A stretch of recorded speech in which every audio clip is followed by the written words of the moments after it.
was a 90s fireworks night here at Red Bull Arena, and the Red Bulls, with an excellent performance at home against Inter Miami, they come away 3-1 victors, coming off a 1-1 draw last weekend here against FC Cincinnati. James, it was a little bit of a strange game, a lot of refereeing decisions, a red card to Hunter Pozuelo in the first half put the Red Bulls up a man. But what'd you make really of that Red Bulls performance, particularly in the first half? I think the first half was a bit tumultuous. No team really had their grasp on the game until that red card happened.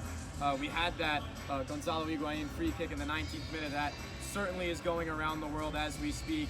An absolute stunner from the veteran Argentine striker. But following that rash challenge from Pozuelo in the 29th minute, the refereeing from Fotis Vazakos today was a bit shocking. That was one of the worst challenges I've ever seen. He's shown him yellow and not red immediately. It took 5 minutes to get VAR to overturn the decision. But yeah, that was a big turning point in the game. The Red Bulls leveled 15 minutes later with Lewis Morgan. Yeah, and it wasn't like as soon as Inter Miami went down in 10 minutes, the Red Bulls immediately started to dominate. The Red Bulls had a bit of a tough time, breaking down Inter Miami's low block. That's something we've said time and time again, whether or not the team's down in 10 minutes at home. The Red Bulls have had a tough time breaking down teams when they're in a low block.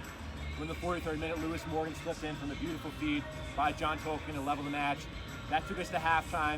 In the second half, the Red Bulls still up a man, continued to push, and Daniel Edelman in the 53rd minute with his first career MLS goal. A great moment from the youngster, the 19-year-old midfielder from Warren, New Jersey. He's had a fantastic month, great stretch of performances, and then 6th role for Gerhard Struber. Edelman totally deserves the moment. Great work from the Red Bulls to not only penetrate what I thought was a very organized low block down to 10 men with Miami. For as whiny as Phil Neville was on the sidelines, I have to give him credit for the way he organized his team. But I will give the Red Bulls more credit for breaking out of their comfort zone and breaking them down in ways that they haven't done all season. And then with the Red Bulls up 2-1, it seemed like they were just going to coast to a victory. The wave was going around the Red Bull Arena. It was a party-like atmosphere. And then Kyle Duncan got a second yellow card and was sent off to make it 10 versus 10. And you worried there for a bit that this game was going to change. The crowd kind of got quiet. There was a little bit of nervous energy. Then Caden Clark, the substitute, came on. A beautiful headed through ball by Dylan Nealis.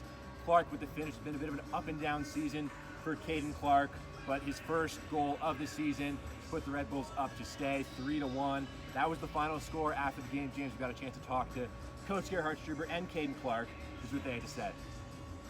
On this time, we can see we are ready also to use moments in possession in a very successful direction. I think especially our equalizer, the 1-1, show us that we can play also against the low block very successful. And in the end, the second goal from Dani Edelman was also very interesting, how we create also the situation, and with the second ball fight we come in the penalty area, and I think this is also a solution what can help us in some moments to bring a opponent down. And I think we deserve the win. It was necessary to win at home. I'm very happy for our fans, for my boys, that we can celebrate together a win. We let everything on the field. I can see a big commitment from my boys today, and I think it was the first step in a better direction also at home. Caden, it's been a bit of an up and down season for you in terms of getting on the field and getting minutes. Where do you feel about where your game is right now? Yeah, I would say I'm not as polished as I would like it to be.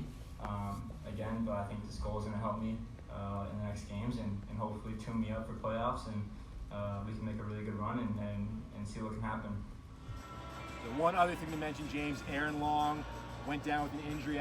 He walked out the field under his own power, but he was replaced by Dylan Nealis. We asked Coach Struber about the injury. He didn't really seem to know what it was, but it's a little bit of a worrying sign for New York, for their captain. And not just for New York, for the U.S. men's national team. We're 85 days, I believe, from the Qatar World Cup. Aaron Long is going to play a big role there. It seems like it looks like he's not going to be able to play Wednesday against Montreal. But cause for concern for Aaron Long. I thought he looked okay after the play, didn't look too rough. But that's a red flag for sure, and we'll keep an eye on it. As James mentioned, the Red Bulls are back in action with a midweek trip to Montreal on Wednesday. followed by a home match on Saturday against the Philadelphia Union. James and I will be there for that one as we hit really the stretch run of this MLS regular season. Big home win today for the Red Bulls. Final score, New York Red Bulls 3, Inter Miami 1. For WFUV Sports, I'm Nick Guzman. This is James Birle signing off. Thanks for tuning in.